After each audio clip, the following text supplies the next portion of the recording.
लाडो, माँ जी हुकुम के खाने का इंतजाम कैसे करेगी? पता नहीं बुआ, इस वक्त तुम्हारे को बस एक बात पता है कि दादी सा ने खाना खिलाकर दवाई भी देनी है। तू हमारे रसोई में कैसे घुसी? हाँ, चल निकल बाहर। और तुम वसु की चमची हो। चलो तुम लोग भी बाहर निकलो। चलो तुम लोग भी आ जाओ, आ जाओ। चल। मैं अच्छे से जानू हूं, तुम्हारे रसोई के बर्तन बेचकर पैसे बनाने की तैयारी हो रही है ना? लेकिन वसु मैडम, पैसे काम करने से आवे हैं, चोरी करने से ना। एक बात कान खोल के सुन ले, अगर हमारे रसोई से राशन चुरा कर तूने अपनी कमाई बताने की कोशिश की तो फिर मैं माजी सा ने सब जाकर बता दूंगी। अरे हटो, भूख लगी है हमारे को, चल निकला।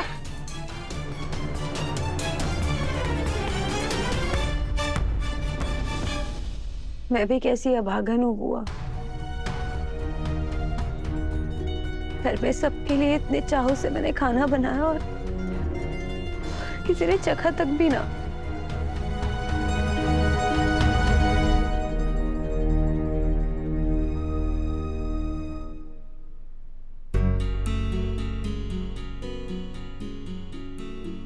हे माता रानी, एक तरफ हमारे साह है और दूसरी तरफ हमारे बेटे की बहू।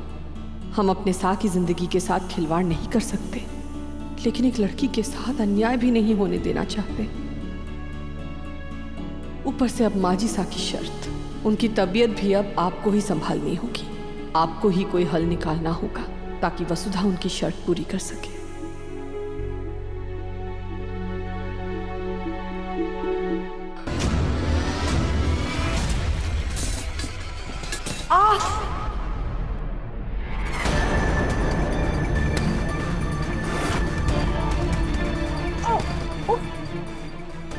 ऐसा क्या हुआ?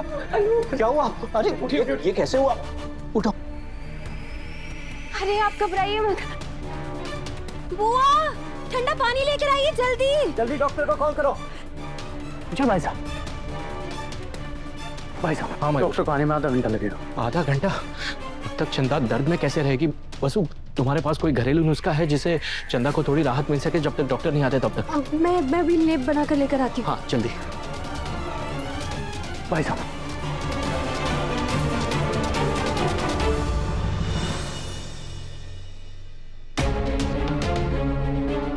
क्या हुआ छोरी? बाबू साहब, देवी हुकुम के पैर पर जलता हुआ दिया गिर गया और गरम गरम तेल भी। वो बहुत दर्द में, मैं उनके लिए लेप बना रही हूँ। मैं भी मदद करता हूँ थारी, बता क्या करना है। आप घी गरम कर दीजिए बाबू साहब।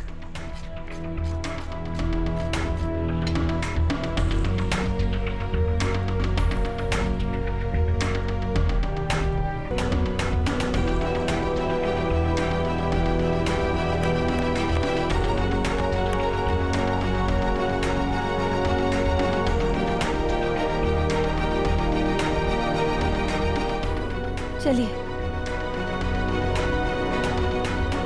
दिव्या दिव्या, रुक रुको रुको रुको। और झंझनाहट हो रही है, पानी मत डाल। दिव्या मैडम आप उठिए, मैं लेप ले आई। हाँ। माँ साहब, मैं फूंक मारता रहूंगा, आपको जलन नहीं होगी। देवी हुकुम, बस यूं लेप लगाकर आपको आराम मिल जाएगा। थोड़ी देर हिम्मत रखिए देवी हुकुम।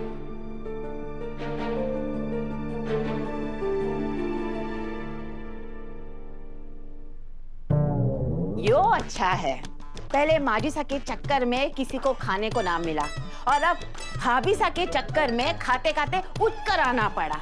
भाभी सा थोड़ी देर की बात ना जल सकती थी?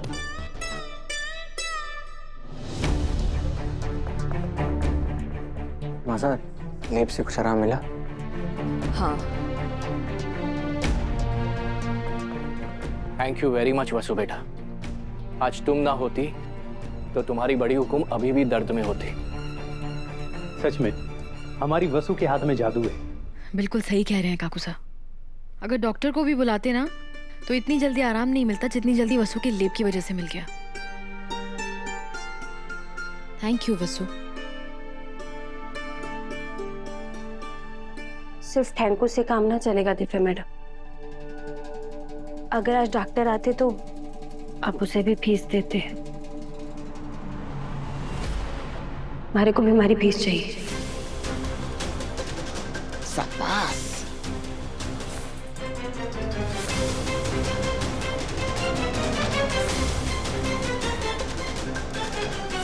बड़े हुकुम, हमारी फीस।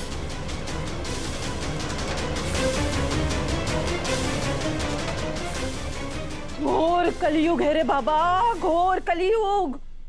कल तक जिस भाभी सा ने देवी कहती थी, आज वही भक्तन इलाज के पैसे मांग रही है। भगवान से मांगना तो भक्त का हक हो गया ना। भगवान से मांगने में कैसी शर्म। और मैं तो अपनी मेहनत और हुनर की फीसें मांग रही हूँ, इसमें गलत क्या है? वसु, तुम मासा की सेवा करने के लिए पैसे मांग रही हो? क्या हुआ है? तुम्हारा तो सपना है ना कि तुम्हें मासा की सेवा करने के लिए मिले। मैंने इलाज किया है, मेरे को फीस भी चाहिए। मुफ्त में किए गए काम की कोई कदर ना हो गई दिव्या मैडम। मेरे को हमारी फीस दिलवा दीजिए। लेकिन वसु, देवर्षा, 1 मिनट। दिव्या, हमारा वॉलेट लेकर आओ। जी मासा।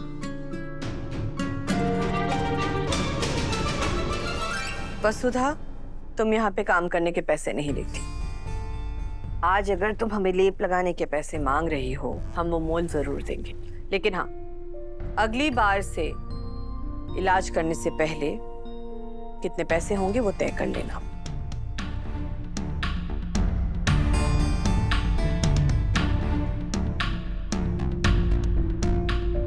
मैं जब कहती थी तो सब लोगों ने बुरा लगता था। अब खुद ही देख लीजिए, यो छोरी लेप लगाने की वसूली कर रही है, एक लेप लगाने की। सोचिए ना माजी सा, अगर भाभी सा इसे अपनी बहू मान लेती तो यो तो घर के जमीन और प्रॉपर्टी पर अपना हिस्सा ही मांग लेती। अब तो आपको अपनी लाडली बिंदनी का असली चेहरा समझ में आ गया ना।